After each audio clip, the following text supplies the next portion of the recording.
আমি উমা মোস্তফা আছি আপনাদের সাথে এবং আজকে বানিয়ে দেখাবো হেলদি একটি রেসিপি। আমাদের আজকের রেসিপি হচ্ছে রাশিয়ান সালাদ।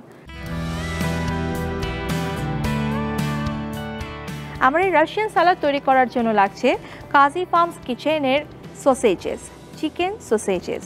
এছাড়াও লাগছে সেদ্ধ ডিম, সেদ্ধ আলু, মেয়োনিজ, অ্যাপেল, চিনি, black olive, white pepper powder, black pepper powder, butter, salt, yellow capsicum, green capsicum, red capsicum.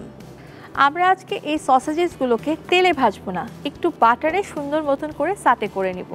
তো সেক্ষেত্রে আমি নিয়েছি বাটার। প্রথমে আমি যেটা করছি, আমাদের চুলাটা অন করে নিচ্ছি এবং আমাদের প্যানটাকে একটু হালকা ওয়ার্ম হয়ে যাওয়ার পরে তাতে আমরা আমাদের এই বাটারটা অ্যাড করে দিচ্ছি।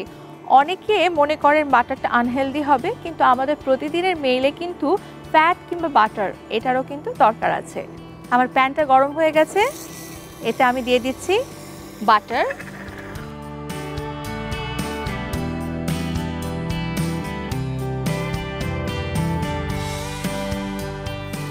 কাজী ফার্মস কিচেনের যে ফ্রোজেন ফুডগুলো আছে, এই ফুডগুলো কোনোটার ভেতরেই কিন্তু কোনো হার্মফুল প্রিজারভেটিভ দেওয়া হয় না এবং এখানে কিন্তু টেস্টিং সল্টও যোগ করা হয় না। আমরা অনেকেই জানি টেস্টিং সল্ট জাতীয় খাবার যদি আপনি প্রতিদিন গ্রহণ করেন তাহলে দেখা যাবে যে আপনি কিন্তু অসুস্থ হয়ে পড়বেন। শুধু সেটাই না, আপনার মাথা ব্যথা, হাইপার টেনশন, ডায়াবেটিক, কিডনির অসুখ, লিভারের অসুখ এগুলো কিন্তু সব বেড়ে যাবে। সেজন্য একদম আশঙ্কামুক্ত আমাদের এই ফ্রোজেন ফুডগুলো, যেটা যে কেউ যে কোনো বয়সের মানুষ খুব সহজেই খেতে পারবে। আপনি চাইলে আমাদের কাজী ফার্মস কিচেনের যে অন্য যে সকল প্রোডাক্ট আছে সেগুলো দিয়েও কিন্তু আপনি এই রাশিয়ান সালাদটা তৈরি করতে পারেন। যেমন চিকেন নাগেট আছে, সেটাকেও ভেজে ছোট ছোট টুকরো করে এই রাশিয়ান সালাদের এই সসেজের পরিবর্তে কিন্তু ব্যবহার করতেই পারেন।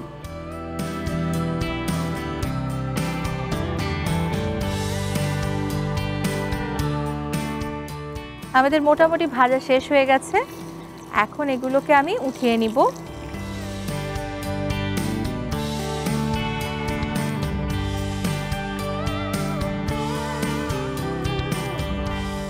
বাস, এখন আমরা চলে যাচ্ছি নেক্সট স্টেপে। আমি এগুলোকে একটু এক সাইডে রেখে নিচ্ছি এবং আমাদের যে সালাদের মূল ড্রেসিংটা সেটা তৈরি করে নিচ্ছি। আমার কাছে এখানে আছে মেয়োনিজ। এরপর আমি এতে সামান্য পরিমাণে কালো গোলমরিচের গুঁড়ো দিয়ে দিচ্ছি, সাদা গোলমরিচের গুঁড়ো দিচ্ছি, 1 চিমটি চিনি। আমরা আলতো করে এটাকে মিশিয়ে নিচ্ছি এবং এতে এক এক করে সবগুলো উপাদান দিয়ে দিচ্ছি।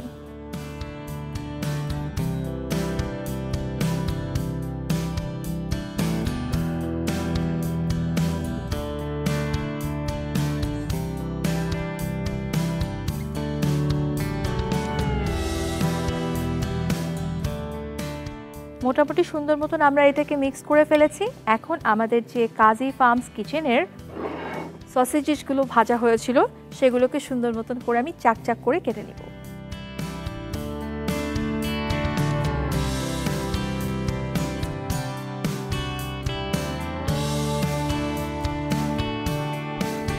মোটামুটি আমার নাড়াচাড়া করা শেষ এবং আমার সালাদ কিন্তু রেডি। এখন একে আমি সার্ভ করব।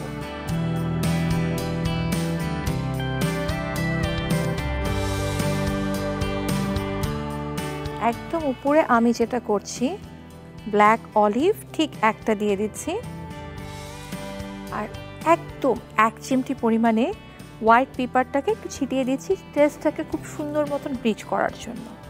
বাস, এভাবেই তৈরি হয়ে গেল মজাদার রাশিয়ান সালাদ।